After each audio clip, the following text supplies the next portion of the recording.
Protests in Israel and around the world are escalating after the killing of 6 hostages by Hamas in Gaza. People are calling for a ceasefire deal to secure the release of the remaining hostages. Protesters jumped a fence at Israeli Prime Minister Benjamin Netanyahu's private residence last night.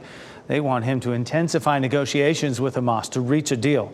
In his first public address since the protests started Sunday, Netanyahu promised to get revenge against Hamas for the killings. President Joe Biden said he is negotiating along with leaders from Egypt and Qatar to help broker a deal. When asked if he thinks Netanyahu is doing enough to reach an agreement, he simply said no. Well, I'm here in what Israelis have rechristened as Hostage Square, and it's just one place among many throughout the country where we're going to see a third day of protests demanding a hostage deal. And a lot of their anger is focused at their own prime minister, Benjamin Netanyahu.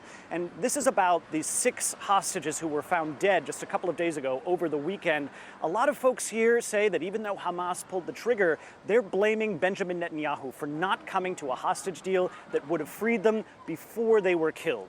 And now we've also been hearing some chilling words from Hamas themselves. The spokesperson for the Al-Qassam brigades, which is their militant unit, has said that there have been new instructions ever since June to kill any hostages once it seems the IDF is bearing down upon them.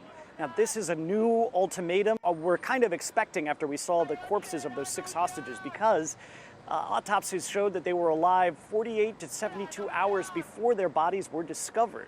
So the fact is that this is now becoming essentially a question of finishing off Hamas or saving the hostages' lives. That has always kind of been the math here, but Benjamin Netanyahu has consistently decided that he is going to choose destroying Hamas before he rescues the hostage. Now, that's a stark way to put it, but this is what Yoav Gallant, the Minister of Defense, has described this calculation. It's a cynical one, but one that Benjamin Netanyahu defended last night in an address to the country, where he said that he had asked the hostage families for forgiveness and then went into a lecture describing why his demands on these hostage negotiations must still stand and how they're necessary for Israel's security. Matt Bradley, NBC News, Tel Aviv. Today, protests are set to continue after 2 days of street clashes brought Israeli anger right up to Prime Minister Benjamin Netanyahu's doorstep, demanding he reach a deal to free the remaining Israeli hostages in the Gaza Strip. The spark that ignited this anger? The discovery of 6 dead hostages in a tunnel in southern Gaza over the weekend. Everybody feel like they have to do something.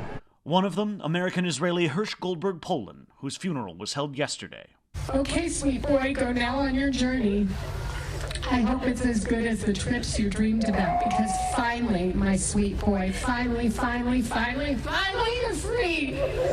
President Biden asked about Israeli Prime Minister Benjamin Netanyahu. Do you think he's doing enough? No. 2 people briefed on the discussions, telling NBC News that Biden may offer a final take-it-or-leave-it deal to Israel and Hamas as soon as this week, in hopes of reaching a ceasefire agreement. Yesterday, Netanyahu directly addressing the families of the 6 murdered hostages, saying, "I'm asking your forgiveness that we didn't manage to bring them back still alive," but remaining defiant, saying he won't give way on his demand that Israeli troops remain on Gaza's southern border, a key sticking point in negotiations. Hamas saying in a statement that in response it would send other hostages back in coffins if Israel's military campaign continued. Also releasing this video of one of the 6, Eden Yerushalmi, made under duress before her death, her family approving airing of part of the video, Eden telling her family she loves and misses them. On Sunday, Eden's father touching his daughter's coffin as he mourned.